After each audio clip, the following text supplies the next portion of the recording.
So mga tol, alam na nga po ng karamihan na tinawag ng kapatid at head coach ni General Casimero na si Jason Casimero na badyaw itong si Carhams Martin matapos i-call out ni Martin si Cuadro Alas nang sabihin na humanda daw si Casimero at susunod na daw siya. So ipinaliwanag nga po ni Jason Casimero mga tol kung bakit badyaw ang tinawag niya kay Martin. Wika ni Jason, ngayon daw kasi yung mga badyaw, good jaw na daw. Nagtatrabaho na daw kasi ang mga ito. Habang si Martin, kaya daw badyaw ang tawag niya dahil bad daw ito. Sa isang comment naman po ng fan na sinagot ni Jason Casimero, wika po ng boxing fan mga tol, nangangagat na daw si Martin. Pero kapag tinamaan daw si Martin ng kamao ni Casimero, hospital daw ang aabutin ni Martin. Sagot naman po ni Jason Casimero dyan mga tol, sa totoo lang umano, wala pa daw pangil itong si Martin. Makikita naman daw sa laban ni Martin mga tol na wala daw plano. Basta maibato lang daw nito ang mga suntok niya, okay na daw. Pagmamalaki pa ni Jason Casimero mga tol, kahit hindi na daw pag-insayuhan ng utol niya itong si Martin, hindi daw ito uubra kay Cuadro Alas. Dagdag pa ni Jason mga tol, kung gusto daw ni Martin na makalaban si Inoue, si Cuadro Alas lang umano ang way ni Martin para makalaban si Inoue. Tapusin muna daw ni Martin si Cuadro Alas. Kahit hindi pagandaan yan bro, Martin.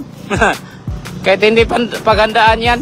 Sa kabilang banda naman mga tol, matatandaan na binanatan ng kapatid ni Carhams Martin na si Japit Martin si Jason Casimero, kung saan na-re-upload nito ang video na interview kay Jason Casimero, kung saan sinasabi ni Jason Casimero na binabayaran umano nila ang mga bashers para mag-ingay. Yan po yung dating interview kay Jason Casimero. Kung hindi ako nagkakamali mga tol, mula pa ang video na yan kay Coach Franco Rolyoda. So napakomment nga po dyan si Carhams Martin mga tol gamit ang FB page niya, ang Ipugaw Promotion. Ito po yung pagkakasabi ni Martin mga tol. And big ew, nagbabayad ka? For what? Manira ng kapwa mo Pinoy? Yan ba ang dapat tularan ng mga bata para sa'yo? Nagbabayad ka for the fame? How sad is that bro? Dagdag pa ni Martin mga tol sa isa pang comment, ha ha ha, hindi siya yung boxer pero iyak ng iyak. Bukod dyan mga tol, mukhang kinuyog na ang Casimero brothers ng family Martin. Nakisali na din kasi dyan ang nanay ni Martin mga tol. Ito po yung komento ng nanay ni Martin. Hindi pwede si Casimero Inidoro Bungangero, ang kapatid mo. Halos gusto nyo mabura at pabagsakin si Wonderboy.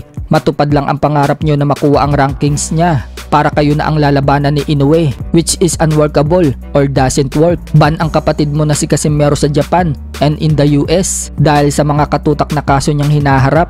In the first place, hindi na siya pinapansin ni Inoue. Casimero is not deserving and not worthy for Inoue according to Monster. So sumagot nga po dyan ang isang pan ni Casimero mga tol at sinabing, Ermelinda Martin, pakisabi sa anak mo, mag-world champion muna siya bago magyabang. Lahat ng nakalaban niya magbubuti. So anong masasabi nyo dyan mga tol? Mukhang umiinit na ang away na magkabilang kampo.